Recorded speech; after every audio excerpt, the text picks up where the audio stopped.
আধারের গায়ে গায়ে মানুষ সারা রাত ফুটাক তারা। I stand for forgiveness.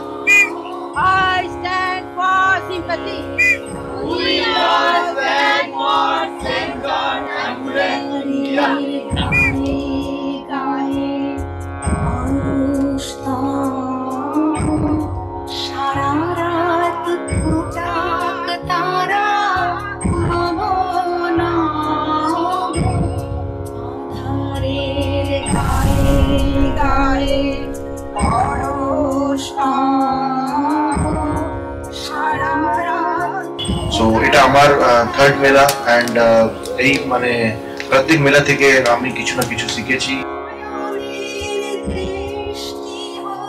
আজ 17 জানুয়ারি মধ্যরাত্রিতে বঙ্গোপসাগর মেলা 2025 সমাপ্তি ঘোষণা করছি।